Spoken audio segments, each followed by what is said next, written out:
All right, good evening, everyone. For those of you who do not know me, I am Dr. Chelsea Ale. I am the president of the U.S. PDCA, which is the Professional Diving Coaches Association. We're really excited to have you in our town hall today. It's great to see so many people popping on, so I'm sure we're going to have more and more joining us as we go through this. As we know, it's kind of an interesting time within collegiate athletics right now, an interesting time for diving. And so we have some amazing coaches that are going to be our panel today to sort of answer some questions for us. I'm going to start off by asking certain questions of them, and then we'll leave it open for answer or questions at the end. We also are going to record this, so if anyone doesn't want to be recorded, please be mindful of that. We will leave some time at the end that will not be recorded, but I just want to make sure everyone knows that this is recorded. So if you do have questions, please feel free to put them in the chat and I can ask the panel those questions. Tonight is about really discussing collegiate diving, where it stands, the challenges it's facing, and how all of us coaches, athletes, club leaders, advocates can really try and help protect the sport and help just keep it growing, because if you're on this meeting, that means you probably love and care about diving. So we're just trying to get a good information of where we are within collegiate diving and how we can support those college divers and coaches a little bit better. So today our panel, the first person is going to be Susan Bromberg. Then we have Mark Bradshaw, Wes Matisse, and Bo Bunn. They are going to be our amazing panel. So like I said, I'll start off by asking questions, but then if you have any questions for them, we'll ask those at the end, but feel free to put them in the chat and I can make sure that I ask them. Is everyone good to get started? Perfect. Again, I appreciate all of your time. We'll try and make this as informative and upbeat as we can. And hopefully we can give you all some answers about where we are and where we're moving. So first question, pretty easy. I just want to kind of know like what you love about college diving, why it matters to you, and yeah, why college diving matters to you as a coach, and maybe a little bit of background about how you got to where you are now within collegiate athletics. Does anyone want to go first? I'll go first. Perfect. So I've been coaching at the college level, amazing as it sounds, for actually 25 years.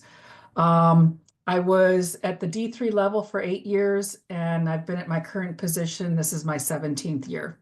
Why do I love working with college divers? To me, it is the best. I love it when they come in when they think that they're adults, when they're 18 years old, and they think they know everything in the world.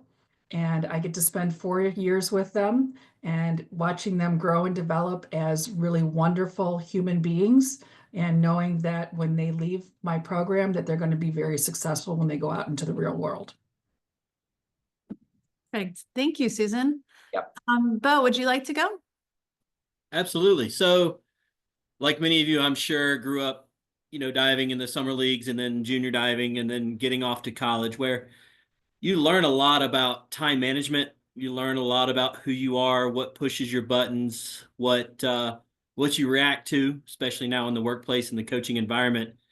And then, like Susan said, taking children, 16, 17, 18-year-old children, and turning them off into the world as young adults ready to go. And being part of that is very special. You get the wedding announcements and the birth announcements back. That's special. But seeing them transform is huge. As a collegiate diving coach now going on 17 years, the opportunities and people we've touched are in a good way is a positive for us, but it makes a bigger impact on them, and it transfers down when you run into them later in life and meet their families and things like that. So just the structure that diving gives you through college and the opportunities to network and meet people is just amazing. Perfect. Thank you, Bo. Mark, would you like to go next?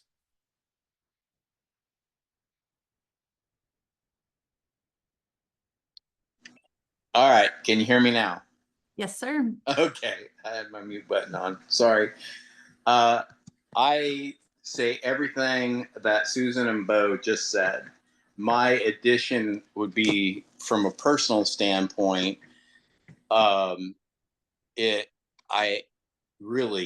being a diving coach is the greatest job in the world.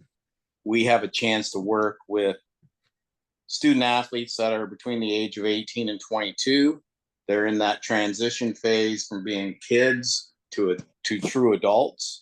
And as a coach, you have a great impact on their lives, not just in diving, but like Bo was saying, their life after diving. The other part is the energy, the just day-to-day energy in being on a college campus, and you're in the midst of helping these people grow. And I've been doing this at the coaching level for 32 years. And I just, when asked that question, that's always my go-to response. Perfect. Well, I appreciate that. Thank you, Mark. And our last panelist for today, Wes. Hey, everybody. Yeah, I mean, I sort of reflect the same things everybody else said. Diving taught me more about the things that I need to be an adult and a dad and an employee or even a boss, than any other thing that I got from, I don't know, any classes that I took, anything, jobs that I've had. Being a coach has taught me how to communicate and so many things, but being a coach, I agree with Mark, it's the best job. Being a diving coach is the best job on the planet. Diving is unique and teaches lessons that not too many other experiences in life, I think, teach, just something that I feel like everybody knows, but just to add it to that, I don't know.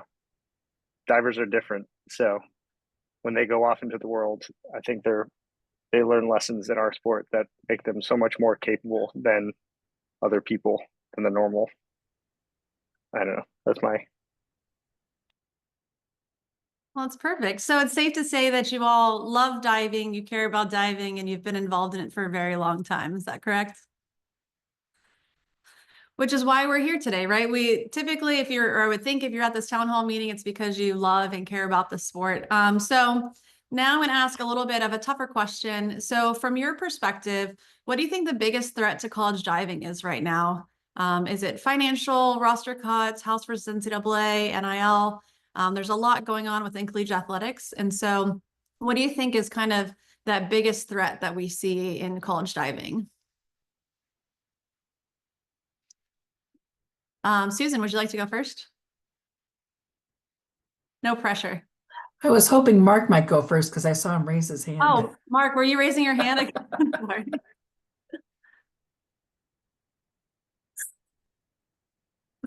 Guess he's not going to speak up. So what do I think are the biggest threats? There are many threats. At the forefront right now is probably the House versus NCAA settlement and the roster cuts, and the change in college athletics, actually across the board for any sport. It's not just swimming and diving, it's all sports. The one thing that I have learned over the years is as a diving coach, we kind of put the blinders on and we look at just diving. And I think it's really important that we take the blinders off and we look around to see what's going on in other sports around us. Because coaching is coaching. It's just, you might be doing a different movement in a different arena, but it's still coaching. You're still doing the same skills. So with what's going on at the NCAA level right now with the House settlement, it's very unsettling for a lot of us who are in this area, in this field. And it's hard to predict what our future is. And, if you talk to the athletic directors, they don't know either. So, everything's kind of up in the air. So yeah, I think that's one. The other thing I think that is an issue with the diving world, especially in the United States, is the fracture of the developmental program. You look at, the structure of USA Diving and the structure of AAU Diving, and how are those organizations training the younger coaches so that they don't make the mistakes that we all did when we were younger? Is that happening? Where is that happening? How are we getting those kids? Are we getting the most talented kids? Why aren't we? You know, why are kids dropping out of sports at the age of 12 and wanting to spend a lot of time on their phones? So there's so many things that are pulling kids away from sport, and it's not just our sport, it's across the country. So you know, there's a lot going on. I'll stop there. No, I appreciate that. Thank you for your insights. Mark, would you like to go next? I can't tell if your hand's raised or you're holding your phone or you're muted again, Mark. Let me unmute you.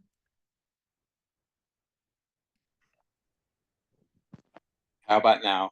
You're good now. Okay, thank you. So yes, Susan, everything there, as that trickles down from a college standpoint, where all this is going is it's just going to shrink budgets for swimming and diving, for diving. It's just the impact of all this is just, it's a precarious, but I do believe that it's a little bit fluid as well.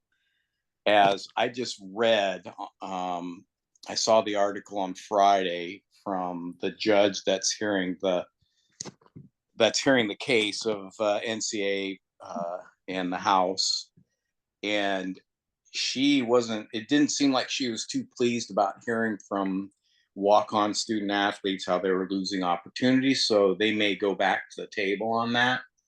So I foresee in the next few years that there's just going to be a lot of bouncing back and forth. There's going to be abrupt changes, just like this one with roster sizes. But for the immediate time, the House versus the payment, the settlement, the universities having to pay student athletes, what is it, 20% or something, or $20 million, and then every year, that's huge impact on schools that don't fill their football stadiums up. That's where specifically the budgets are going to be hard pressed. And I think there's going to be a lot of changes in the next 5 to 10 years with diving, not just with diving, but also all Olympic sports, really, quite honestly. But I think right now it's almost too early to be like, oh my God, it's the end. I don't think so. And I'll end it with that. Well, thank you, Mark. I appreciate it. Bo, would you like to go next? Yeah, absolutely. So I think, in my opinion, the House versus NCAA right now is just the catalyst that's brought this to the forefront. For a while now, if you were at NCAA's, there was a meeting with the CSCAA that talked about how do we make our sport, swimming and diving, because we are in one, more appealing to the audience. How do we do that? And that was you heard a lot of different ideas. They've been passed around, bounced around, different things. And I think right now, the thing that's going to really be important for the diving community is the willingness to adapt. Yes, budgets are going to go down, Mark. I agree with that completely. As the new settlement says, 85% of that money is going to go to football, 15% is going to 10% to men's basketball, or 5% to men's basketball, 5% to women's basketball, something like that. All of the other sports have to split 5%. And so, what does that mean for, a C finalist in the ACC or the SEC? They may get, what, $50 if you're talking about that little money? 10. Yeah. And so in the end, how do we adapt to make our programming and our sport more viable in the market of entertainment, essentially, is what you have to do. And I don't know the answer to that. It's going to take a while, like Mark said, to get that. You're talking 5 years to really figure that out. The biggest threat, Chelsea, to our sport right now, I think immediately is the roster limits. Having to cut people off of teams. The portal has a lot of good divers in it right now. And I've got, personally, from Alabama, I've got 7. 7 of my divers are in the portal. My team's going down by half next year. No fault to their own. It's just a matter of where we are. And so, you know, again, the threat long term is the adaptability of diving, and the immediate threat is the house. I think that's what we're looking at right now. Perfect. Thank you, Bo. I appreciate it. And Wes? Yeah, I mean, I think Bo said a lot of what I was going to say, but the biggest threat is visibility, entertainment. I think for diving, figuring out how we can grow our brand, you know, and I agree with Susan. I don't think it's a diving problem. I think it's an Olympic sports problem. But like recently, wrestling turned themselves around, and that, you know, I would love to know how wrestling turned themselves around collegiately, where they were sort of dying. People were cutting wrestling programs, and they sort of had a rise recently. Diving is entertaining, and I think our biggest threat is making sure, you know, we get marginalized pretty easily. It's easy. We're a very smart group of disorganized individuals. So I think making sure that we can all get together and figure out how to move this sport forward. We have a lot of really smart people that are trying to do that. And they were talking about it at NCAA's, which was awesome. But yeah, I don't know. That's the biggest threat is making sure that we protect our sport in a unified front, because changes are going to have to happen in college, and the squeaky wheels will probably get taken care of, or at least the people that are being seen or doing things, you know, making things entertaining are going to be the ones who survive. I don't think diving will disappear like Mark, but if we don't, you know, not sounding any alarms. I think, you know, we can do it, but I do think we need to take action and do stuff and figure out how to make it entertaining, to go on top of what Bo was saying. Yeah, can I just add something into that, Chelsea? Absolutely. Wes, what you said and what Bo said, I mean, you're exactly right. I mean, we have to, as diving coaches, as collegiate diving coaches, we need to show our value to our head coaches. As the diving community, we need to understand that we're not the end all to be all. We're part of a process and we're part of a team. And how do we support each other to move forward so that all of us can survive and thrive as we move forward? And being adaptable, being flexible, I think is huge. And understanding, you know, the needs and wants. You know, we all want something for our programs, but sometimes we all have to give a little bit. And how do we make it work? How do we be creative so that we can get buy-in and value from our athletic departments? Can I add to that as well? I think villainizing the other sports is a bad idea. I think that could be a trap for us as well. Like they're in the same boat as us, trying to figure out the same thing. So any ways that we can band together with the other sports, especially the Olympic sports, you know, and help each other out, I think is brilliant. Those are some good ideas that were passed around too. The other thing I'll add is, you know, we talked about funding. Communicate with your alumni, whether they're junior divers, if you're running a club, or as a collegiate, and get them to start donating to your programs. Because if you can get donations, and you know, I went to UNCW, I'm good friends with Bobby Gantoro. He does a great job with engaging with his alumni, and he's been raising a lot of money for his program. And it gives you something to stand on with your administration. If you're bringing money in versus spending money, it looks really good in your administrator's eyes, and it's hard to do that because we usually have a smaller alumni pool than, say, track or swimming or some of those. But at the same time, engage with your alumni and get those to help you out.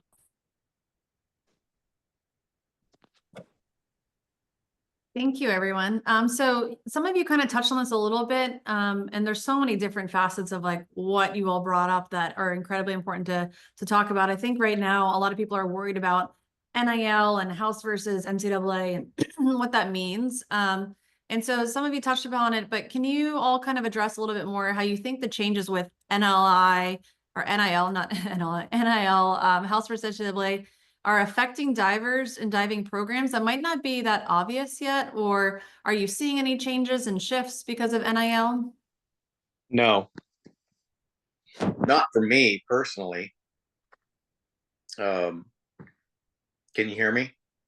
Absolutely. I just piped right in there. It's interesting because NIL outside of football, basketball, there's really not a lot, in my opinion, out there.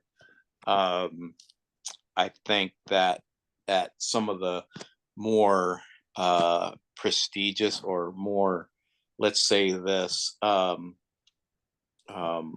financially stable programs, and I'm talking about universities athletically wise, there's not a lot for Olympic sports. So I mean, I'm at Purdue, and I know that, and previously at Notre Dame, and I know they have programs for student athletes in Olympic sports, and they can go out and approach those and make some money, but it's not grandiose.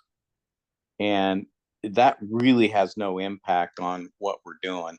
Mostly what I see is the house versus how it affects our budget, how it affects our sport and roster management in terms of everybody's got to start cutting people. That's the biggest issue, not NIL, in my opinion. All right. Thank you, Mark. Anyone else? Chelsea, can you hear me? Yes, sir. So the question Wesley asked was, how did wrestling turn it around?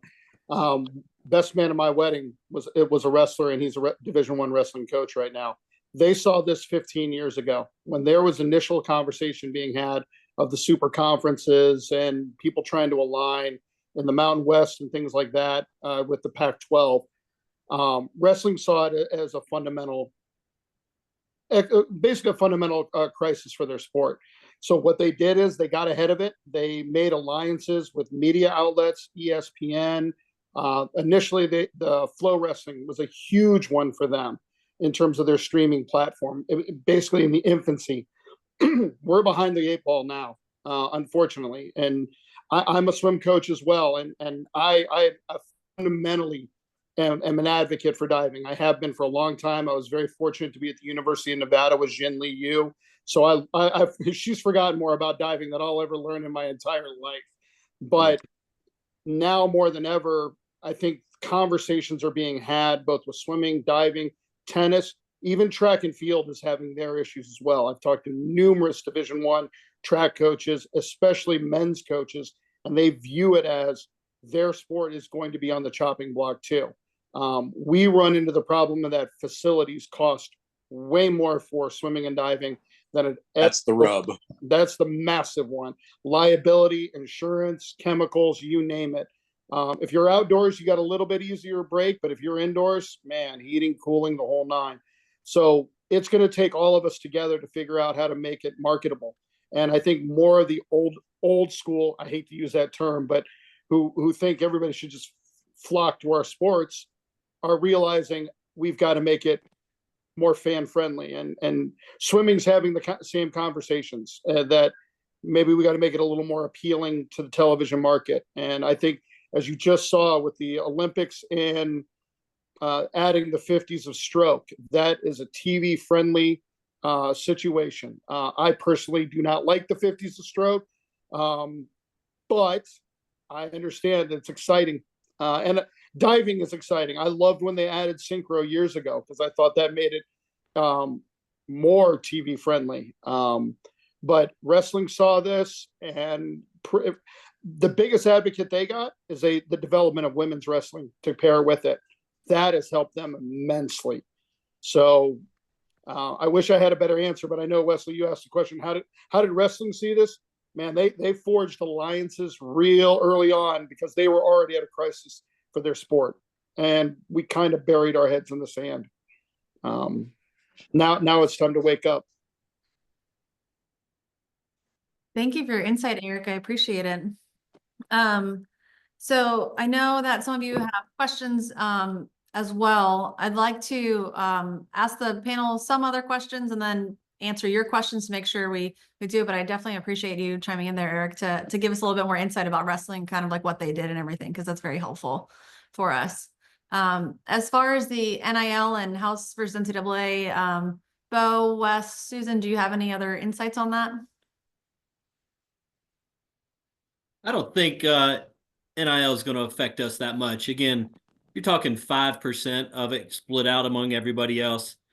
Unless you're, an Olympic caliber diver, which some of us have,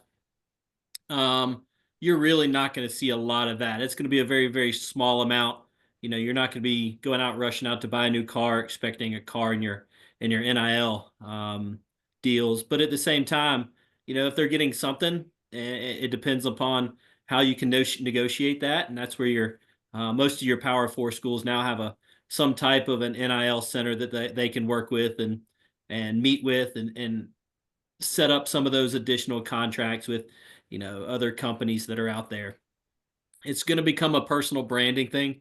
The more they personally brand themselves, the more opportunities they're going to have. And so in the end, I don't think it's going to make a huge impact unless you're, the top 1% to 2% of our sport. Thank you. I appreciate it. Susan or Wes? Yeah, I mean, the NIL stuff, yeah, I don't think it will affect diving that much, but that whole thing changed. It's no longer nonprofits that can support. They all have to be LLCs. They have to go through a clearinghouse. It's a lot more complicated situation. It's a lot less attainable for divers. The NIL, like some teams that maybe had boosters could go and sponsor a diver where they didn't have an athletic scholarship. So that changed. We still don't really know how that can influence athletic scholarships, like in a booster program, give money to an athletic program, and then they add another scholarship where if a sport can be fully funded scholarship wise, but like for me, maybe I only have 2 scholarships. Can my boosters give me another scholarship and my athletic department be okay with that going to diving essentially? That's weird stuff. I do think, Yeah. I do think NLI, because you mentioned that, Chelsea, I know it was an accident, but NLI is no more. There's no, I don't, well, and maybe I'm wrong, but national letters of intent aren't a thing anymore. They are now You're correct, contracts, Wes. as if your athletes or the athletes are employees there. You know what I mean? Where my job is based off of how these athletes perform, and they need to perform for me to fulfill my job. That's now their job too. That's something that it's not necessarily as great of a situation as it was in the past for the athletes. Weird. You know what I mean? Like If they're, you said. super weird. So like our roster sizes are small now, and it's, I'm afraid it's going to get cutthroat. If kids aren't performing, they could be easily cut, because they're not doing what they need to do for the team, and there may be somebody in the portal or something like that. So a lot of stuff that we've seen through, which you didn't think would happen in Olympic sports, I think we will see that stuff happen where you saw in, football and basketball. I mean, I guess we're seeing it right now, although everybody's tight, everybody's filled to the gills. So it's like, how many people do we have in the portal right now? Divers wise, we're like at 80 or something like that. Nick knows, but yeah. I mean, Wes, I think one you second. Wes, you hit an important thing. It's like scholarships are no longer available. Through the House settlement, there's no scholarships. So the money that was used for scholarship is now put into the budget for every team, and you can do with those dollars what you want. So for all of those club coaches out there that are, advising their divers to look for scholarships, it's a financial agreement is what you're doing. And it could change depending on your performance. And, those developing divers who have the dream of diving at a Power 4 school, those dreams are going to be few and far between, because the Power 4 schools are going to have to be recruiting all of those top divers to perform right away. Yeah, absolutely.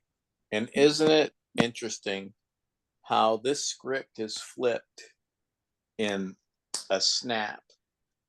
Because it was sacrilegious to give a scholarship to a student athlete and expect them to perform. You couldn't relate the two. Now it's actually gone full circle. Now, with them being employees, there's an expectation. It's just like Wes was saying, it's weird for a diving coach. It's weird for coaches in terms of there's an expectation out there now, or there will be moving forward. Can I jump in here real quick? Anybody? Hey, Richard. Howdy. I'm Richard. I'm the University of Utah diving coach. For those who don't know, Chelsea, thanks for doing this. I think what the crux of our position is that, Eric was hitting on it. Wrestling saw this coming. That's fine. They did something about it. Our problem is we don't have a voice as diving. Our voice is the CSCA, which is only intent on preserving swimming. And I do believe that they would cut off our, the arm of diving to say that. I know there are different opinions on that, but, Cal Poly cut their swimming and diving program. There's an Instagram post on that on the CSCAA. There is nothing about UVA cutting their program. There was that meeting that was at men's NCAAs in between the two. It was, what can we do as a sport to survive? And I think the Sorbo said, well, it was just roster cuts. That's why we had to do that. It was just roster cuts. But, I think that's our biggest problem, is that we could be as proactive as we want currently, but without the support of any of the swim coaches in the CSCAA, we have no voice. We have zero. I was on the committee with Ryan a couple of years ago, and I tried to get the PDCA in the room to be able to speak to the NCAA committee in the same way that the CSCA is. And they just said, no, don't have any standing. You already have somebody that speaks for you. I don't fully agree with that. I know there's a lot of hard work and stuff going in there, but our biggest issue is that we can't advocate for ourselves because we do not have the pathway to do so to the NCAA, and we mostly don't have the pathway to do so within our own athletic departments. I've been at Utah for 15 years, and instead of my prestige having gone up within the department in the past 5 years, it's gone down. I have to go through a chain of like 4 people now to even just get to an administrator. And it's tough. I think that's our biggest challenge, is that we have to find a way to find a voice, get a voice, give this organization or our coaches organization a voice. And I don't know that there is a appetite from most swim coaches to allow that for us. That's our biggest thing, is that we've got to find a way. We can do all the exciting stuff in the world. The CSCA said, we want unpredictable outcomes. We want drama. We want excitement. Man, we provide those so much better than the swimming. But we can't get a team event in, which is the most unpredictable, awesome thing there is. They even said relays. Relays are the most exciting thing. We want more.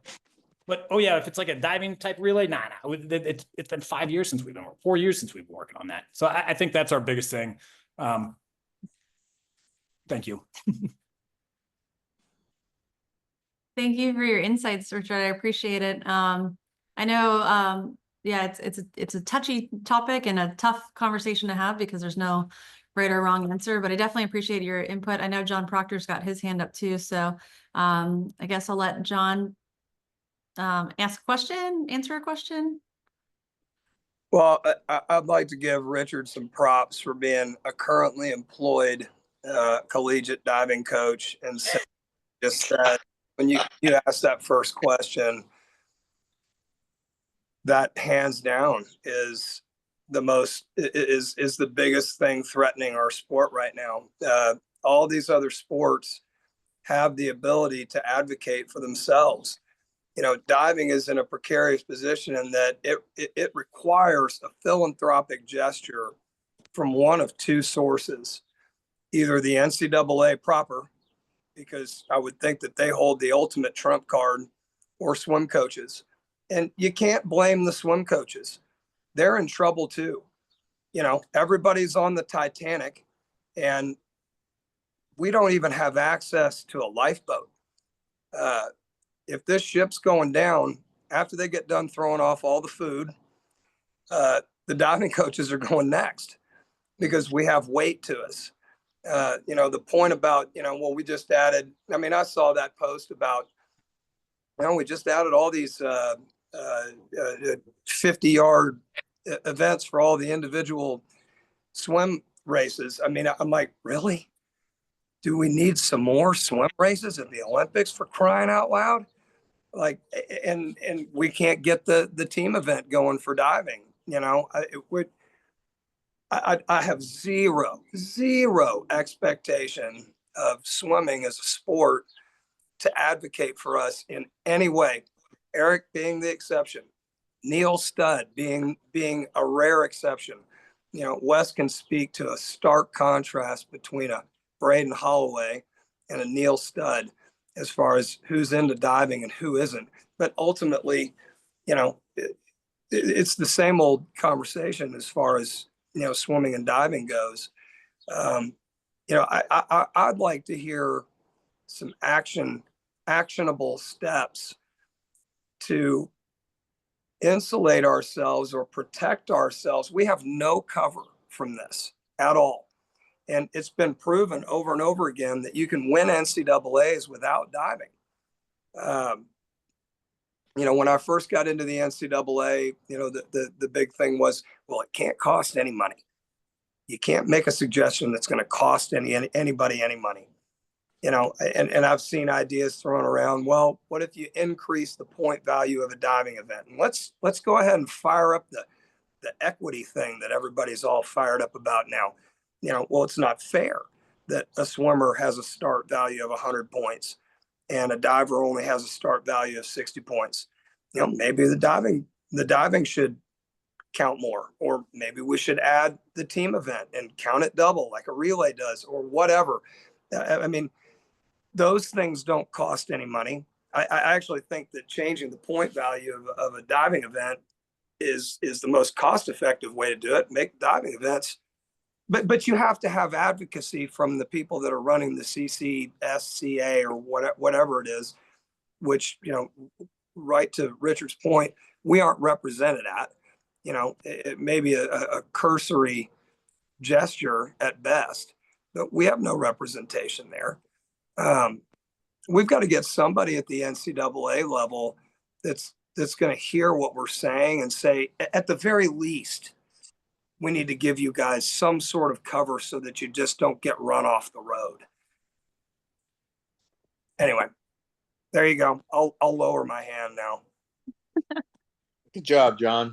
Well, thank you, John, for your insight. You have a lot of experience in the collegiate athletic realm, so we appreciate you chiming in as well.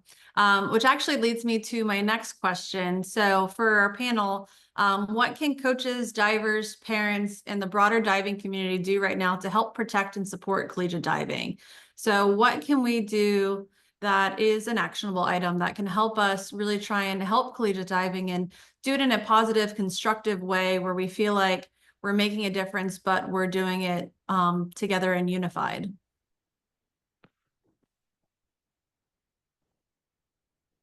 Okay, nobody's spoken up, so I will. Okay, go ahead. Okay. This is crazy because I always, whenever I hear this saying, I go, oh, yeah, okay.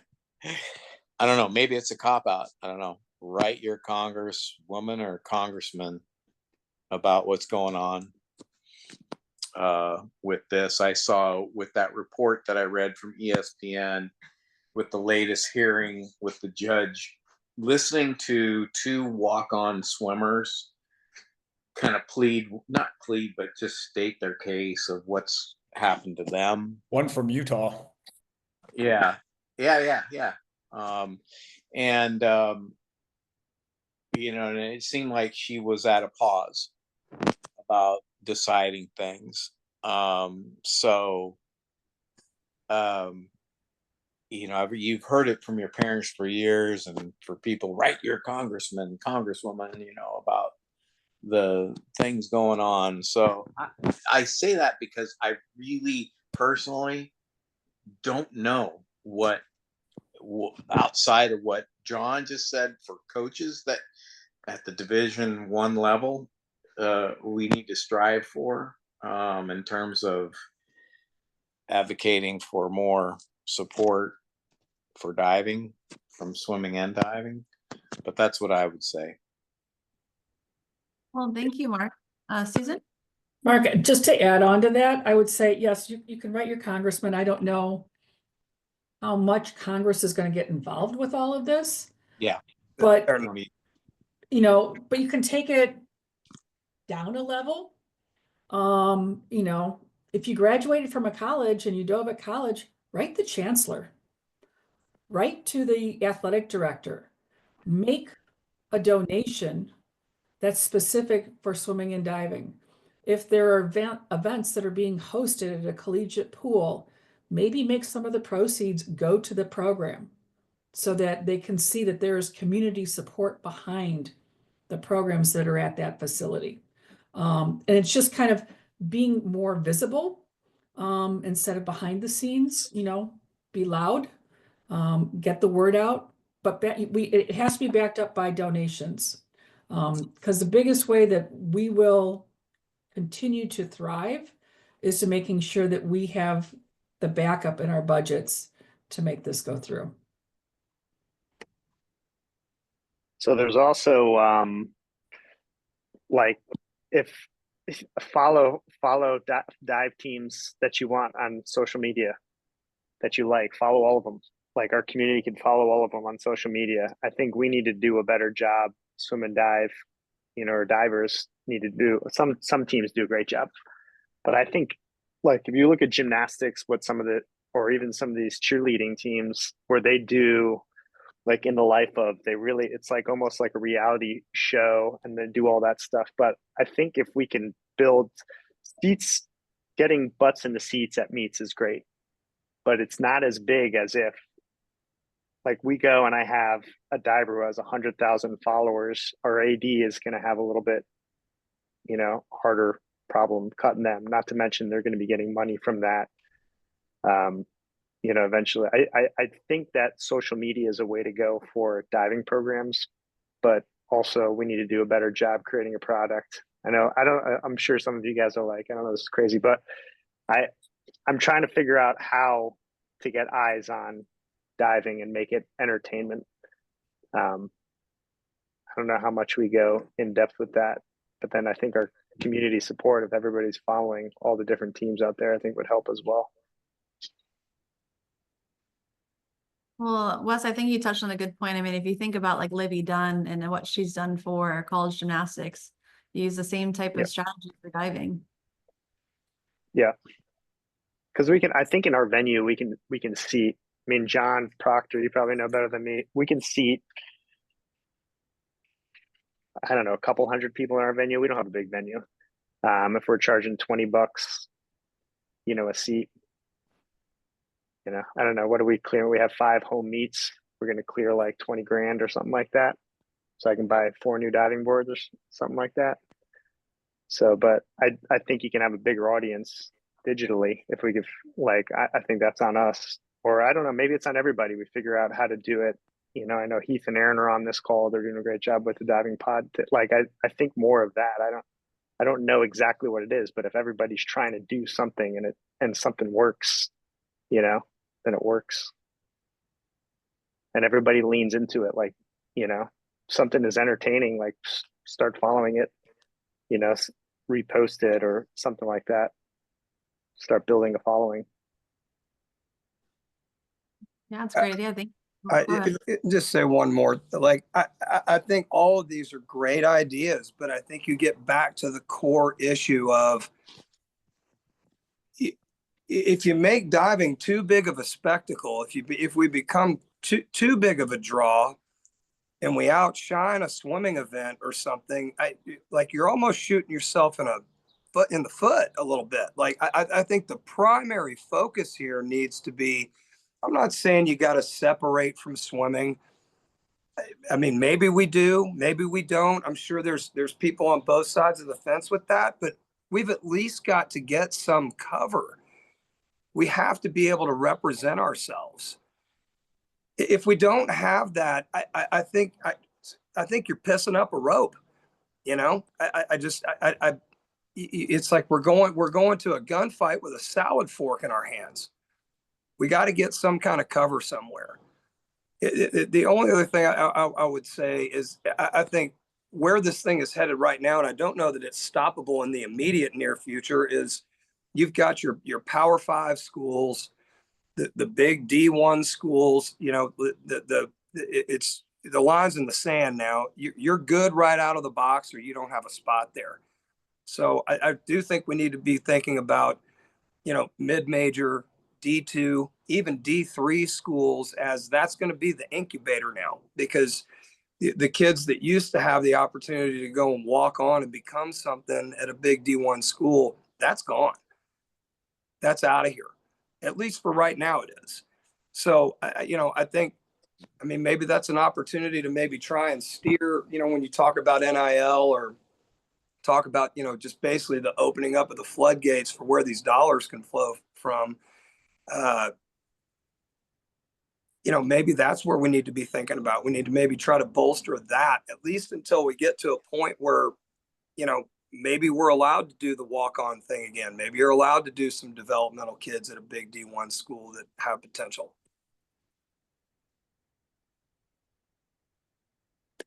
There you go. Great. Thank you, John. Appreciate it. Appreciate your insight as always. Bo, do you have anything to add to this? Chelsea, there's two people with their hand up. Start with them. Okay. I didn't want to interrupt you answering. So let's go to Hunter. Yeah, so I just wanted to bring up one kind of minute point, and that is with, you know, there's a significant student athlete voice as well. You know, it's definitely hard for diving coaches to get their seat at the table, but one thing that's been really successful for me was kind of joining SAC, you know, the Student Athlete Advisory Committee. Every NCAA school is required to have it. And, you know, just through being a part of that, you know, I've seen other divers there. I know Lane from ASU, Hannah Truax from Utah, you know, they were a part of it. And that's given me more meetings with our athletic director than I think, you know, my coach Pat at Stanford has gotten in the 10 years he's been coaching there. It's given me a lot of leverage, not just as a swimming and diving program, but as a diver in a swimming and diving program, and also a diver in the Pac-12, a diver in the ACC, diver in the NCAA. So, you know, encouraging, you know, student athletes to join SAC, stay involved with things like that, will, you know, maybe unfortunately produce maybe more impact than what, you know, some diving coaches are able to bolster. Hunter, what has your experience been at the SAC? Like, what kind of things do you feel like are happening there? I mean, I feel like I have a bit of a unique experience just because I've kind of had the reins, I would say, a good amount, you know, just from kind of figuring out if we were going to join the ACC or not, really talking about like roster sizing concerns. Like I've had the fortune to talk to some really great people, you know, including the NCAA president, Condoleezza Rice, people like that. But I think simply just, I feel like for me, just seeing how much, you know, people like the athletic director and the chancellor and the president want to hear from students, especially student athletes, you know, like they're often just in meetings with, you know, people where, you know, they'd rather just talk to the people they care about, which is, you know, the student athletes. Do you feel a concern at that level from administrators, athletic directors, higher ups at the NCAA, that they feel like that they don't want to lose college athletics as it's been formerly sort of known? Do you feel like they're worried about that? Yeah, I mean, that's a really significant fear for us as well. I mean, I think, you know, Stanford's always going to be in a very unique case, but, you know, I mean, we sponsor 36 sports, right? So we're really worried about being able to fund all those sports and fund football and basketball to a reasonable level. You know, for example, even just getting transfers in is kind of hell for us, right? So the idea of just continuing the athletics, you know, moral compass that we've been on is just increasingly difficult. But you feel like they're on the side of the idea of college athletics and making good people by funneling them through athletics at the college level, whether it's at Stanford or anywhere else. Do you get a sense that, well, sorry guys, it's, you know, it was eventually bound to be this way as far as the money goes, and we've sort of painted ourselves into this corner and we got to start paying people now, and it is what it is? I mean, to me, it seems like you know, the good people and the people who sit in the higher seats, they know that athletics is kind of a part of the lifeblood of colleges now, you know. Yeah. Hunter, I also have to say that I agree that as college coaches, we should encourage our kids to be a part of SAC because that's a way that they can interact with the higher ups in the university and you can tell your story. And basically, I mean, what's kind of been going around is like, we need to get our stories out there. And how do we do that the best way? And on college campuses, if you're in SAC, you have a direct line to those people that are making decisions. And if you're able to sell yourself and sell your story, they're going to buy in. So thank you for doing that. Hey, Hunter. Yeah. Hey, it's Mark Bradshaw. Hey, and for everybody listening, and it just was totally off my radar, but really very good. Thank you for that. I think that was good. It was good for everybody to hear because really the way it's turned in the last 10 years, especially, is student athlete voice really trumps even coaches almost to a certain level, their thoughts, their thinking from an administrative. And I don't want to make that sound raw or anything, but it's just been kind of the culture we've turned to is very, very pro student athlete, which is a good thing. So thank you. That was very good information, and continue to promote that. And we always do as coaches regarding SAC as well. Yes, thank you, Hunter, it's nice to have an athlete's perspective on what's taking place and how athletes can help too, because this isn't just coaches trying to figure out how to help diving, it's all of us in the community and everything. So the more you can get fellow divers to help, and I think that's great. So thank you. Richard, you've had your hand up for a while too. Would you like to chime in? Sorry, yeah, there's a lot going on here, and I think so. Sorry if this is scatterbrained because there's so many things that are coming through here as we're doing this. I think from the advocation standpoint, Susan, this might be a question for you, is that in that CSEA meeting that was held in secret, not recorded in the banquet room in Federal Way, it was basically a coronation of Sam Barony to do what she felt needed to be done to save swimming and diving. And I don't know do we have a diving advocate in that room? She mentioned this February group, which was like Arthur Albiero and some mystery people. I don't know if we have a diving voice in that room that's going to advocate for us. And so that's tough. I think there's some things in there, about what value we can bring. I mean, we don't have a lot of seat at the table. I'm looking at this from Kristen on here. It's like we don't have enough value because at the NCAA level, we contribute 11.5% of the points. There's just not enough value in diving to give a full-time NAIA coach because there's not, you can do without it. And so I think that's our crux, is that we don't have that advocation position to make diving more valuable. And without that, we can't get more positions. We can't save our sport to a degree. There on another question, sorry, there's so much on this, with like from Tim, can we divest from the CSCA and copy their charter? I think that's great. The only thing, I mean, what the CSCAA does, we're all members of it. If you're a college coach, you're automatically put into it. What the CSCAA does is essentially give us All-American status. All-America is not an NCAA designation. The NCAA does not give out All-America. It is the CSCAA. So I would ask actually the PDCA. I think the PDA should follow that. And you should be an All-American in diving conferred by the PDCA. You guys can just do that the same thing. That's all it is. All American things are media organizations or coaches organizations that designate that. It's never the NCAA. So I think that's something that the PDCA can do to kind of help pull away from this. and I think on Hunters as well, it's like this is, and Mark said as well, it is so pro student athlete at this point. Hunter, I don't know if, I mean, I've tried to organize my Hannah Truax for one, you mentioned, Catherine Grant right now. I've talked to Ted at Princeton about getting kind of the zone kids to advocate for themselves, because you're right. If the student athletes ask for it, the student athletes get it right now. And we can talk as much as we want. Hunter, you might be the only, well, I think you're retired now. Unfortunately, you're all done, huh? Yes, I think there's no current student athletes on the call, I don't think. Yeah, which is hard. I mean, and they've got a lot on their plate, and to keep asking of this, and that's what, my sports supervisor said, well, what, I said, I think our diving team has deserved of some recognition. He goes, whoa, well, what have you, easy about deserve, what have you done to earn it? Okay. Best GPA in the country, whatever. We have probably one of the most successful things on thing, and we've done all this stuff, but it's still, we're just kind of, so it's hard. So that was a lot there. I would want to see on the chat too as well, if Lee is on here and wanted to chime in. He didn't want to intrude, but I think that would be good to hear. What can we do on that? So Richard, just to answer your question about the meetings that were going on, there are many different stakeholders at the meetings.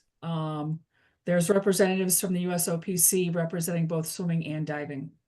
There's representatives from World Aquatics, because they see the value of the training ground that the NCAA has for both swimming and diving. As in the chat, as Lee said, both Lee and Leslie were in the meetings. So there is additional diving representation on all of these meetings. And I know a lot of people won't agree with me, but and if you know me well enough, I'm going to fight really hard, and I don't have a problem speaking up. Which is why I'm happy to be on the board. Because I'm not just going to sit there and nod my head yes. But I truly believe that the CSCAA does want to see diving and swimming continue to be an NCAA sport. Can I say something real quick? I'm a former board member with the CSCA. There are 2 seats that are voting members on the current board that are diving specific. So there are 2 positions for each division. For swimming, there's a couple that are at larges. There are 2 diving specific board positions. I can't remember who they are right now. I might have rotated off the board a year ago, but the CSCA does have diving representation, and they were the ones a couple of years ago kind of leading with Sam the talk of team diving. Yes, thank you for that. And Susan, you are one of the members for the CSCA, so you're a perfect advocate for that organization and the direction which they want to go, I think. So is Lee's on the call? Lee, where's USA Diving at with all this stuff? Well, I didn't mean to intrude. I just wanted to listen in and hear some of the opinions and some of the intelligent discussion that's going on. So thank you very much for allowing me to. And Chelsea, I don't want to take any of your time if it's going to intrude, but I'm happy to answer that quick question if everybody doesn't mind. So when you say where we are, that's a big question. There's 3 things that we absolutely are doing right now. It is speaking to the powers that be at the NCAA and the USOPC, and then we're trying to insert ourselves into the conversations at the level in which we can bring people, advocates like Mike Unger, World Aquatics into these discussions. Because the reality of it is that this is intrinsic to our sport. It's the need for something that hasn't been done in the past and needs to be done now. It needs to be done urgently. And so we've been involved in the conversations and talking about how do we get a voice? How do we get a seat at the table? We were invited to the meetings in February. We came to the meetings in Seattle. I've been going to the meetings in DC. We're going to the CSCA annual in Raleigh. So we're not letting this thing go. We'll be planning on being right every step of the way to try to help to move this along. The difficulty is in getting someone to listen to what we have to say. That's been the challenge so far. It's not about being invited to the event. It's about getting someone to actually listen to it. That front row in that meeting in Seattle, right next to the swim coach from Virginia. Those guys aren't listening. So it's up to us and incumbent upon us to talk with people who have the ability to make a difference in this discussion. And those people are listening. They're beginning to listen at the CSCA leadership level. I believe Sam has the right intentions. They really do. If you want, I'm happy to answer more questions. I just want to take everybody's time. John, if you've got a little more detail, that's a big, broad question. Where does USA Diving stand on this? Obviously, we want diving to exist at the NCAA level. We want to do everything we can to support that. If you want to be more specific, I'm happy to talk that to. Yeah, I mean, I didn't mean to, you're right. That is a big, broad question. I mean, maybe, and look, I mean, I think I speak for most of us when I say that, I mean, you're the head of USA Diving. I don't think you're intruding on anybody's conversation. You know, I think we're really hoping and looking towards you guys there in Indy or wherever it is now to, I mean, we need help, you know, we need all hands on deck. So, I mean, is there anything specifically actionable as far as getting to, who are the higher ups at the NCAA that you feel like can affect some sort of help for us? I mean, do we have, what's that? Charlie Barker carries a lot of weight. If anybody knows him, has any kind of a connection to him, he carries an awful lot of weight now. Who is that? He's the president of the NCAA, Charlie Barker. Okay, I'm sorry, man. I'm having a hard time hearing you. Oh, I beg your pardon. How's that? Is that better? Yeah.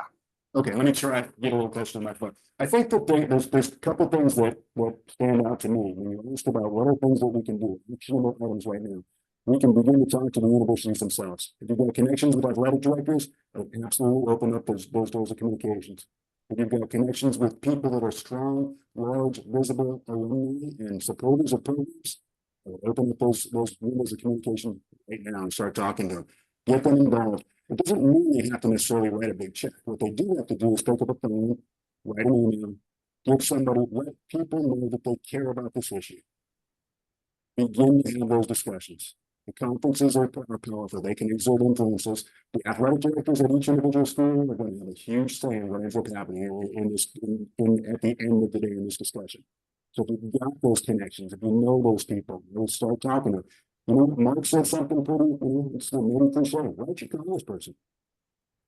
Let's start talking about it. Let's get people talking about it. People. Hey, Lee, I'm sorry, man. You're really coming through at a bad connection here. I'm so sorry. Can you hear me at all? And is anybody else getting this, or is this just a me thing? We cannot get, we can't. Lee, try backing away from the mic a little bit and talking slower. How was that? Is that better? Yeah. Yeah, you're just distorting because you're just overbearing it. Just talk slower and back away from the microphone. That's going to help. Okay, so I tried backing away. I tried moving forward. Somebody tell me when they can hear me well. Is this okay? It still sounds muffled. I would connect on your phone or something if you can. Just a bad microphone. So try to, if you can, speak a higher pitch because it's just low and rumbly.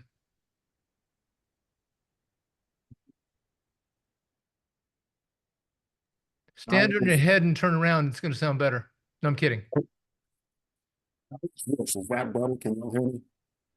I can try to call in instead of going through the Zoom. Like calling me and then me putting you on speaker?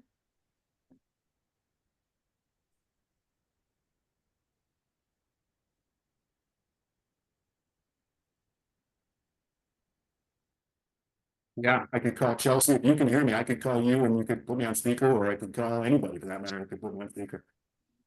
That's fine. I will send you my phone number. Okay. Unless you have it. Don't tell me, but I believe you could just call into the number on Zoom, literally through cellular. You don't need to actually access the Zoom app or website.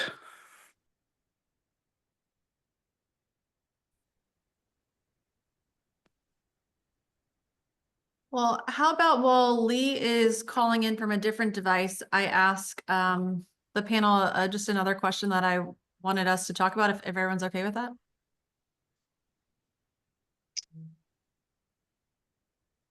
While he's trying to get in.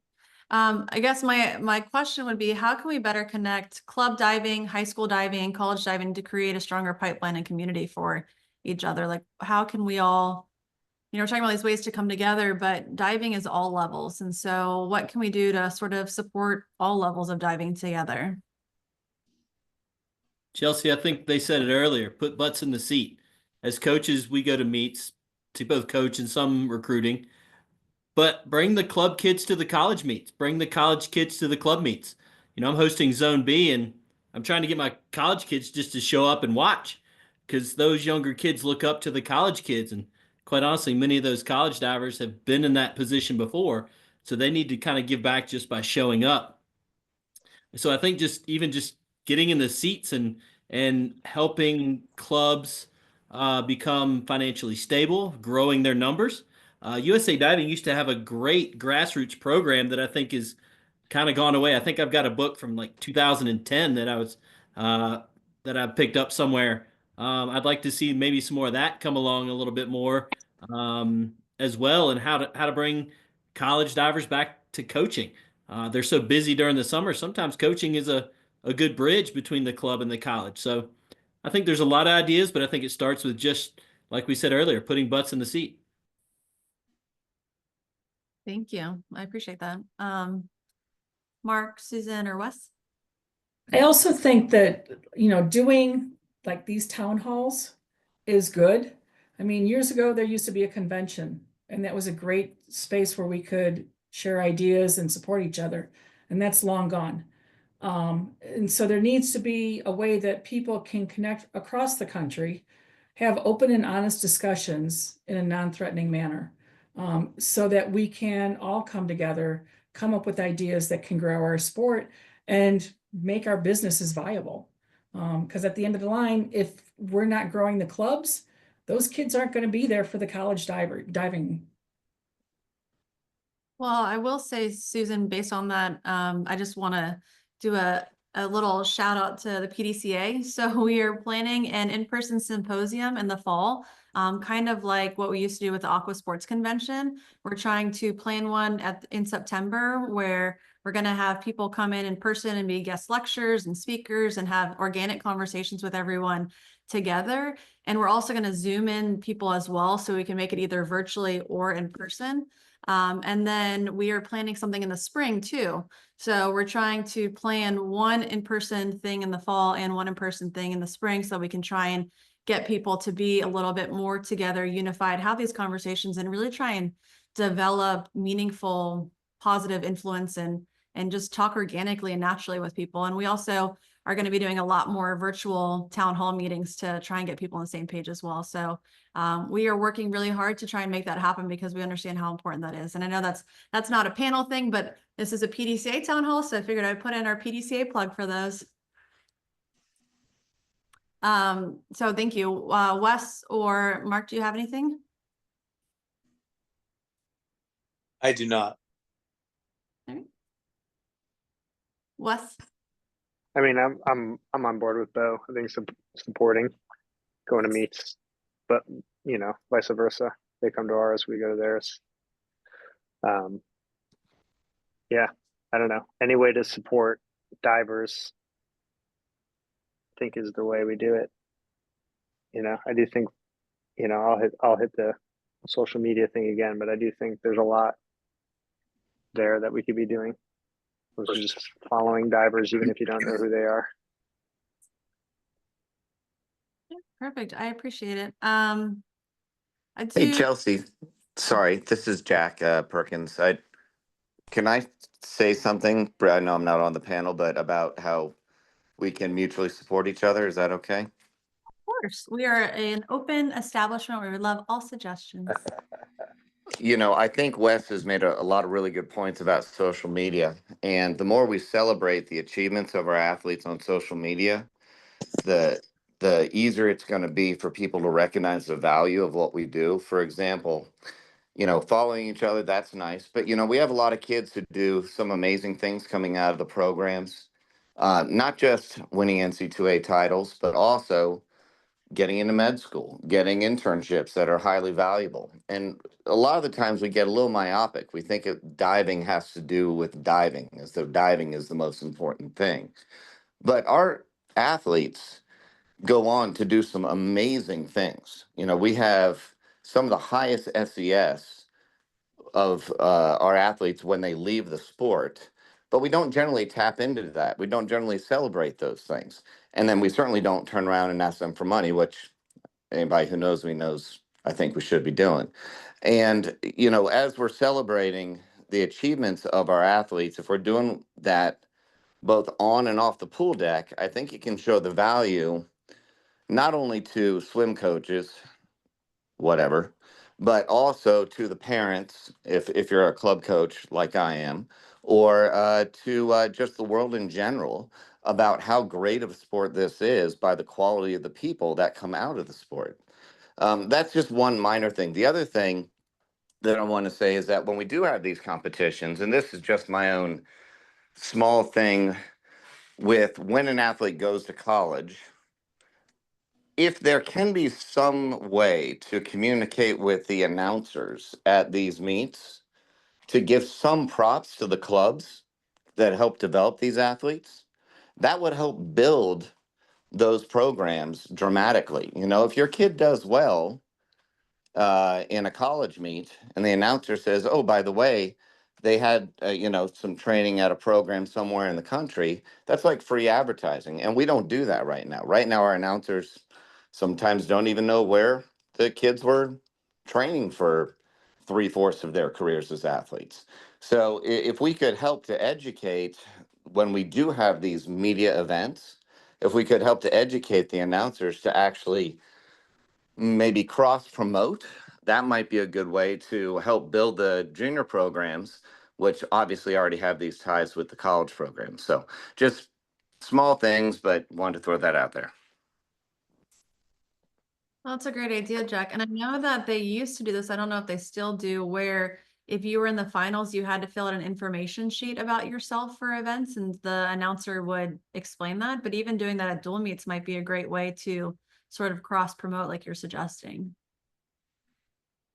Great. Yeah, Can I say something? everything that Jack just said was right damn on the money.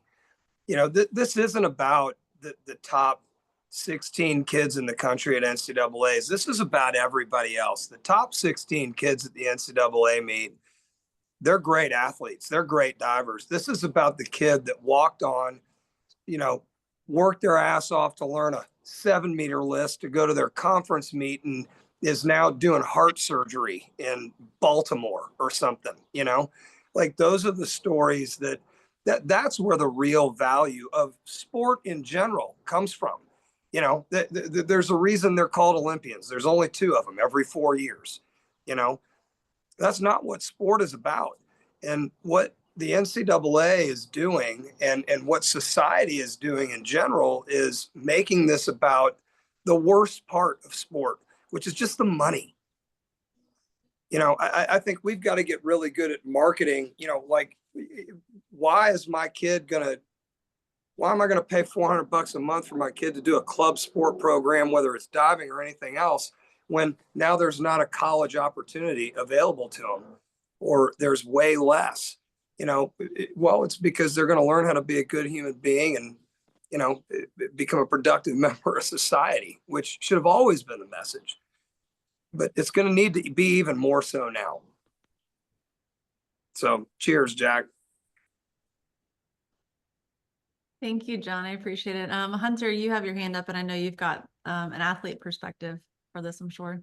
Yeah, this is, you know, less of an athlete perspective comment, but I think there's a lot that can be said to kind of having this, I don't know the right analogy for it, but maybe a bit like a seesaw. You know, if you have, let's say you have some athletes that come from a club that make winter nationals, for example, then USA Diving could, you know, they do this for USA Swimming. You know, you can say a club is, you know, USA Diving bronze status, USA Diving silver, gold, whatever, to signify, you know, how good has that club done, you know, in the past years. You know, how do you actually qualify the club, like how good a club is? You know, we all know, you know, Mission Viejo is great, stuff like that. But, you know, I came from Spartan Diving Club. We got some kids to college. You know, I feel like there should be some reward for that, or at least, you know, recognition that comes through, you know, having student athletes from a club make NCAAs, make winter nationals in general, you know. So just to kind of have this support and recognition kind of go every which way. No, that's definitely a great idea. And I appreciate that. So not that I want to keep plugging PDCA, but we are trying to develop ways to acknowledge more coaches and clubs and programs and stuff to make people feel, especially from like high school, club, collegiate, because we always think of like the big name programs, but we also want to support the smaller ones, the ones that people don't know of as often and stuff. So that's a great idea, maybe having different levels for them and everything. So thank you, Hunter. Can I say something, Chelsea? Sure. Cribbles. I love all the comments, and I think Jack and John hit it right on. But I think we need to market the sport and create the sport as an attractive thing beyond just the pool of diving advocates. I mean, we're all in because we've been involved in the sport our whole lives, and it means a lot to us. And with the stories and the celebrity status of people that are fighting for getting into college or fighting for the Olympic team, whatever it is, we can create these stories that are human interest stories beyond the sport. And we have to, you know, why do people care about, you know, the gymnasts that are doing whatever? It's because of their personal stories. We are invested in their stories and their trials and tribulations. We have done a horrible job in the sport of diving in allowing people to understand and appreciate the value of what this sport does for people and the way that it structures and creates tremendous individuals because of the challenges that are so unique to this sport. I mean, it's the greatest reality show in the world that we've never done, but people overcome fear every time they do a new dive. They overcome challenges every time they smack and get back up on the board.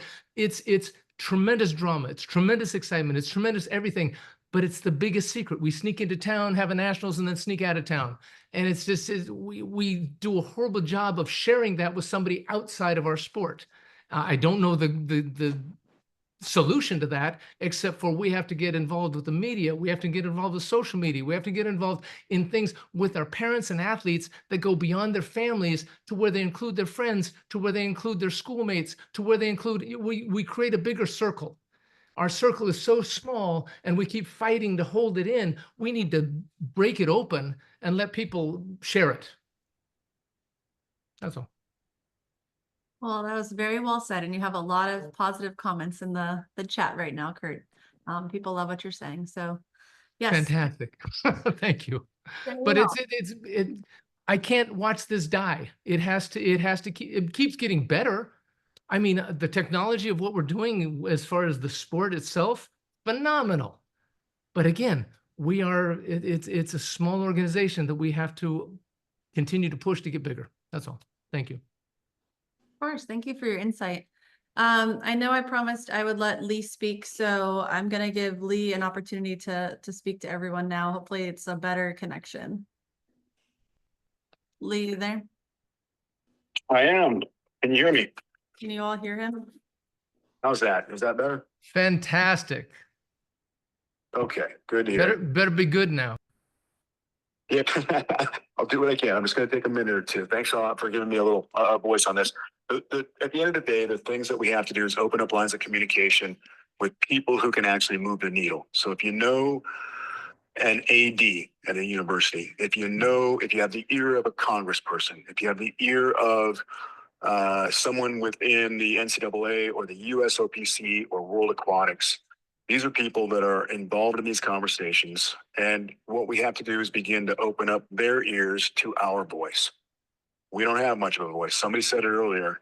We don't have one right now. We're trying like heck to get our foot in the door as far as opening that pathway up. So the more voices, I love Kurt's idea about stories, about getting people involved with our athletes. But in this particular fight, what we need to do is go right to the heart of the leadership who can actually move the needle and help to ensure things like guaranteed. If they're going to do roster limits, then they ought to do roster limits that make sense for diving as well. So if you've got a 25 number for a roster limit, let's definitely identify that 3 of those spots or 4 of those spots have to be divers. And if a swim coach decides they don't want to carry divers, they don't get to carry 25 swimmers. They can only carry 21, let's just say. They don't get to recoup those 4 spots for swimmers.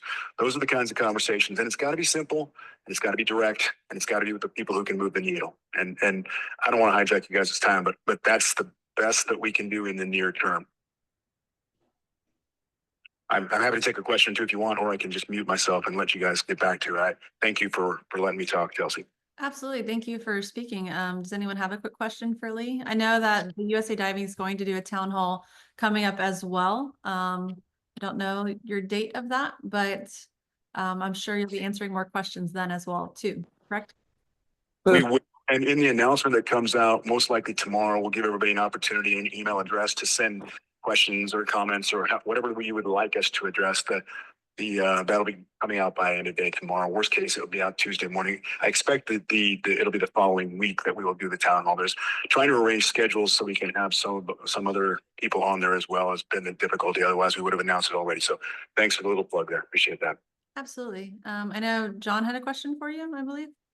Yeah, just I hear what you're saying on the people that move the needle and all that. You've been involved in some of these meetings with the CCSA and all that kind of stuff, and you had made the comment earlier is that there's not a whole lot of people that feel like listening.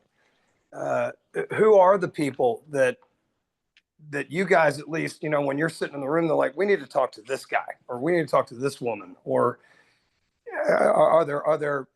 do you see some sort of a horizon that we can point at and say, look, we need to go here and move towards these people with this sort of an approach? I mean, the statement that I made earlier was that I feel like diving is in a position where we need some sort of a philanthropic gesture, meaning somebody feels sorry for us, enough to where they're going to say, now, look, guys, swimming, y'all can't stamp these people out of existence. We're going to step in and we're going to tell you that you can't do that. The UVA women's swim coach or men's swim, whoever, whatever, Todd, whatever his name is, he ain't, we're not getting anywhere with that guy. We're not getting anywhere with, in my opinion, 95% of the swim coaches in the sport. So, and they're the ones that are all sitting around the table at these committee meetings. I think that is barking up the wrong alleyway there. Do you feel like there are people at the NCAA that would lend a sympathetic ear and step in on our behalf and say, okay, swim coaches, y'all can't do this to this sport. We need to come up with a better solution. And are there people that we can help get you guys in contact with if you feel like you all are the best people to facilitate that conversation? Or are you asking us for help? Do we know people that can help facilitate that conversation? Yeah, it's a little bit of both, John, if I'm being honest. If you know people, please, by all means, I'm happy to be the one having the conversation. All I'm asking for is an introduction. But to answer your other part of your question, there are people at USOPC and there are absolutely people at World Aquatics who are having ongoing conversations with the folks at the NCAA, because collectively they understand that this is not just about diving, right? It's about all of the Olympic sports. And for their purposes, it represents a huge, huge loss to them. So they're advocates for us, absolutely. Now, within that world, we have our own concerns. We're not necessarily worried about our colleagues, but the reality is if we pull together, we get those groups, we get the swimming, diving, gymnastics, volleyball, track and field, so on and so on and so on, to collectively work together, we can wield a lot more power. So again, if you know people that have any kind of connections to athletic directors in general at universities or people within other worlds, I can connect with the leaders of the NGBs and the USOPCs and even the World Aquatics. I'm looking for people who heavy duty pull with universities because they're a huge alumni, or they donate a lot of money, or they know personally that athletic director. The more of those discussions we can have, the better off we all will be. So you feel like this is more of a localized thing where we need to go at this on an individual basis through each individual institution, or we need to try to go at, I mean, for lack of a better example, the federal level, and try to get something, where we're going from the top down rather from the bottom up? Congress is only going to do so much. They've already shown us that. I don't think there's a lot of power there that we're going to wield, although a letter to your congressman probably isn't a bad idea. However, individual institutions level is where a lot of these decisions are going to be made. Each individual college, as long as they work within the parameter of what their conference is doing, they can make those decisions. That's an athletic director and a swim coach making a decision together in most cases. And like somebody said before, we don't have a voice. We don't have a seat at that table.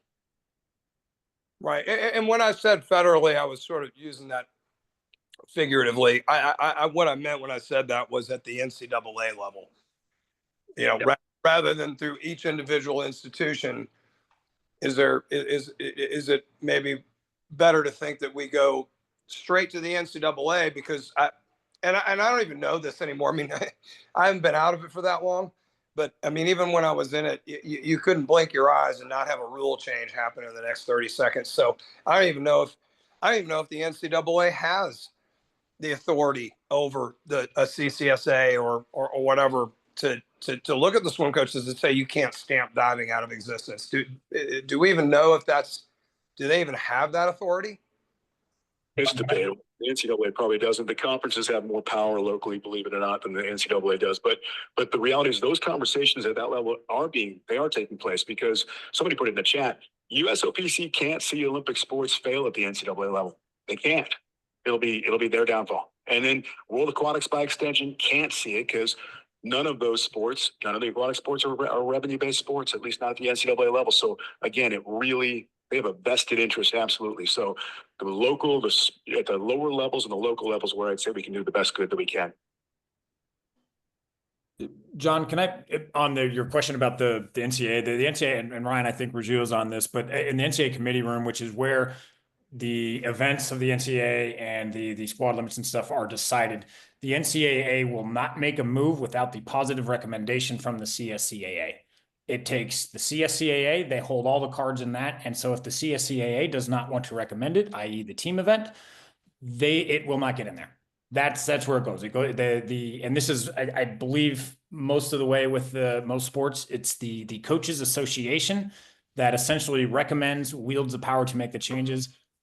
We kind of saw that with the meeting in Federal Way, where Sam was like, hey, this is what I need to go recommend to the NCAA to do that. So I think hopefully that answers your question on that one. I believe that's kind of the process. Well, and that does answer my question, at least at some point, okay, it sounds like what you're saying is that you have to go through the CSCAA or whatever it's called, in order to have the NCAA do anything. But, I know Ryan's been on that thing for a while. I know you've been on it. And I mean, you all have got a flat spot on your forehead the size of a frying pan from talking to these people. Doesn't seem like you're getting anywhere. So I guess my next question is, what's the next action step? Because we've stuck our tongue in this light socket so many times. I think we realize at this point that there's electricity in there. We need to do something different. We got to figure out some way to go around the CCSA and figure out a better way to affect this outcome, because we're not going to get any help there. Make our product so undeniable that it's a benefit to swimming to be a part of us, because we're so undeniably great. We just have to make our product great. Like Kurt was saying, through marketing and stuff like that, I think is one of the avenues. But I think there's a lot that we have to do. I don't think it's one answer or one directive. Like, I think we have at least three. Getting a voice, getting somebody at the table, and then getting valuable a product that is undeniably, colleges want to have them there. This is a small step, but at every conference that I've been at for the last 10 years, the swimmers create the schedule. Diving is shoehorned in between wherever. And I've been pushing forever to try to get at least a finals. A finals at night in between the two relays, because they always have a 20-minute break or whatever like that. Even if it's 2 dives or whatever, 8 dives, 2 dives, 5-minute warm-up, whatever it is. There's got to be some way that all those people in the stands get to see diving as opposed to just benefit from the points. And that's your swim coaches. You're gonna have to go to your swim coaches and say, can we somehow shoehorn this in and make this happen, so the divers get a feeling of being a part of that event. I think that's our problem is that we have to be shoehorned in there. It's like if you're at NCAAs, the swimming meet makes 0 concessions for the diving meet. It is all the other way around. We have to hold the boards. We have to listen to people shouting while we're falling off a 10-meter. We have to do and we have to squeeze our things into there. And that's where it is. Wes, I guarantee within this group, we could put on the most exciting diving meet in the world, but we cannot do it without swim coach approval right now.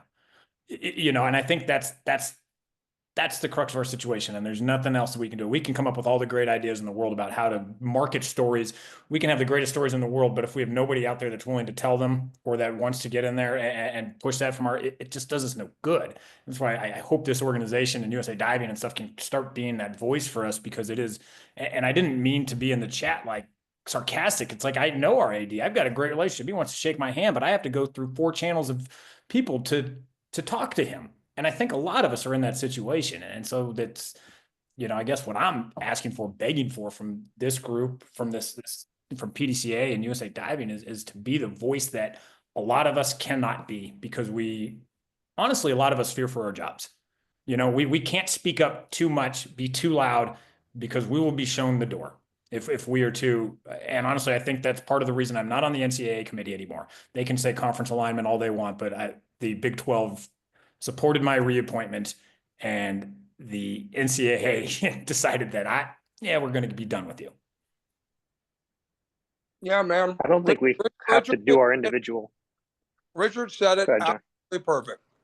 No matter what we do, if we don't have that, it doesn't matter. So to me, that's the action step. Who do we need to talk to? What do we need to do in order to get a voice? And not just a voice, like where we can sit in the corner and like, okay, it's time for the yappy diving coach to say whatever it is that they're going to bitch about this week. Because, I mean, I know some swim coaches that I actually like. Not very many of them, but there's a few of them. And they tell us that's exactly what they think of us in these meetings. You know, we're a pain in the ass. So, okay, I'm going to butt in here. This is Mark Bradshaw. Do you hear me? Yes. Does everybody hear me? Yes. I saw Chelsea. I think you got to go.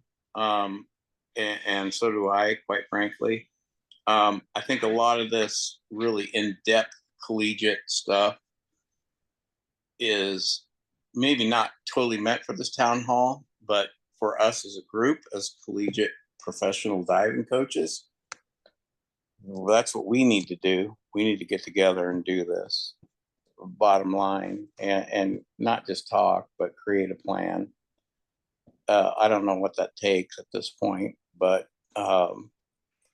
we're beating the drum. I mean, we've all known it. We've all heard it for many years. I've been in this for quite some time, and they're all great points and worthy, of course, for our sport of diving. And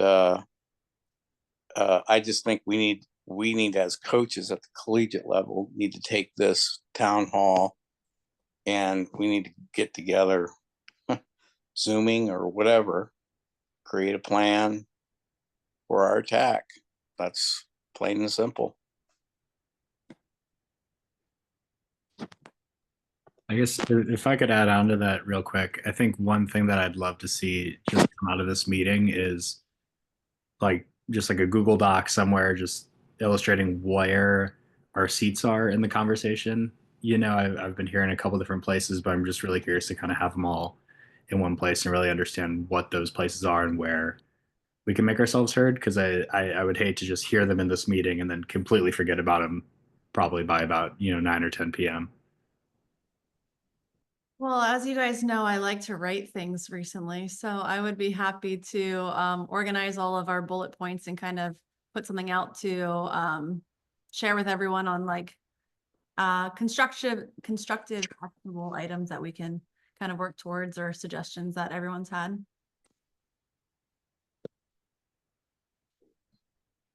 Well, this has definitely been very hopefully helpful for everyone.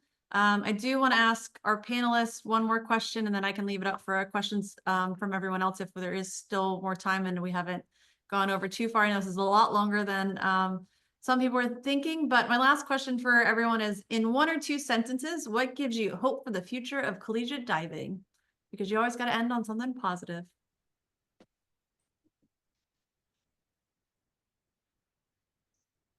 Okay. Coach Bradshaw here. I think, like everybody knows, we're passionate about what we've done.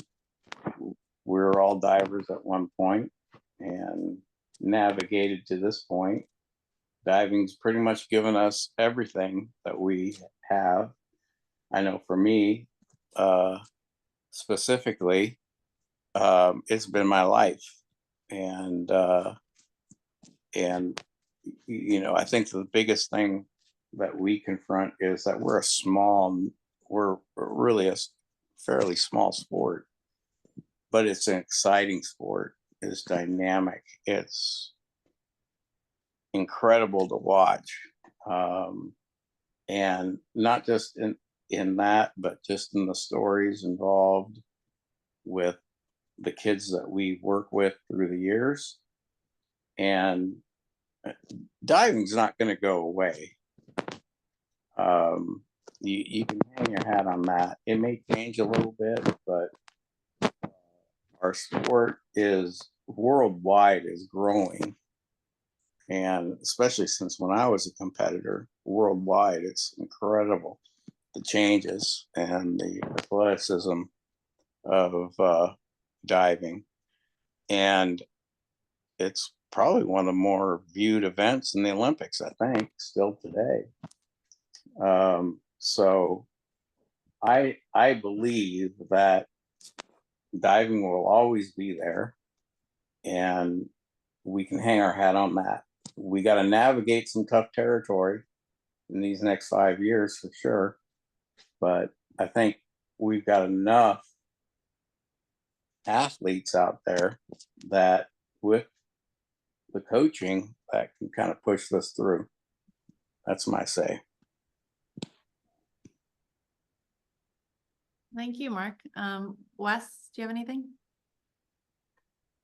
Yeah, I think the people, I agree with Mark. I think the people, give me hope. I think there's a lot of people with smart ideas. One of the ideas, Lee, and I don't know if there's any way for this to happen, but kind of like World University Games or NCAA Olympics, all of the Olympic sports get together and do, instead of NCAA championships, it's a whole Olympic event every single year. Like that was an idea. That was a brilliant idea. But the people, I don't know. I don't even know how many people are on this call, but there's a lot of people that care. I agree with Mark. I don't think we're going anywhere.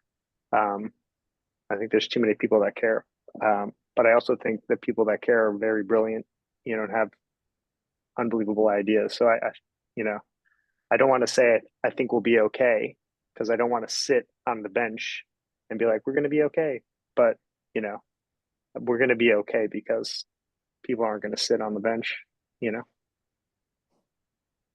Chelsea, I think that the fact that as a collegiate and club coaches as a whole are now finally talking about our sport, the unification that is happening, I think is going to be very healthy moving forward. I think we have been complacent. We've just been an event. And I think now we're starting to realize that we do have more to bring to the table than we've had in the past. And I like the fact that we're talking, doing these town halls, doing the things, having, Lee on this call is invaluable. And the coaches that are on this call, the amount of expertise, like Wes was saying, is now coming up, and everybody's getting together and understanding what do we need to do to push our sport forward? How do we make it more entertaining and more invaluable to the athletic world? And I think that's one of the best things that's happening right now, is that unification of everybody starting to communicate and move forward. Yeah, thank you, Bo. Susan? Yeah, I have to agree with what Bo and Mark and Wes has said. Diving's not going to go away. It's probably going to change a little bit, but it will still be here for a long time. I wake up every day excited to go to the pool and coach. My husband knows that it is the thing that makes me the most happiest. Probably, which is why I've been doing this for so long. And I love sharing my passion with my athletes, and I love talking to coaches to hear about their passion. So it's making sure that we all stay connected, we keep moving forward, and we keep working hard to make sure that this sport continues to grow and develop and become as great as it is. Yes. And thank you everyone for so much of your time. I know that I wanted to leave it open for a lot of questions, but we've already been on for about an hour and 40 minutes. So I want to be mindful of everyone's time. But I do agree. I mean, I think it's great we're having these conversations. I think it's great that we're talking and trying to come up with ideas. There's not one size fits all perfect idea. There's not anything that's going to fix everything. But if we don't talk, then I think that we can't make change. And so the fact that we're doing this, I think, is wonderful. And I appreciate the insights, the thoughts, the expertise that you all bring. I know us at the US PDCA are working really hard to try and advocate for diving at all levels, from high school, club, grassroots, college, masters, all of it. So I encourage you to be a part of that. But we are going to keep doing these town halls. So hopefully you all can come aboard and try and keep having these conversations, because I think that that's where real meaningful change can happen. And I would say let's just keep moving forward and doing it in a way that's positive and constructive, and we're doing it to better the sport with real constructive ideas for change. So with that, thank you all so much for your time. I appreciate you guys, and hopefully we'll see you again real soon. Okay. Thanks, Chelsea. Of course. I am going to shut off the recording in case anyone wants to stay on for a couple minutes.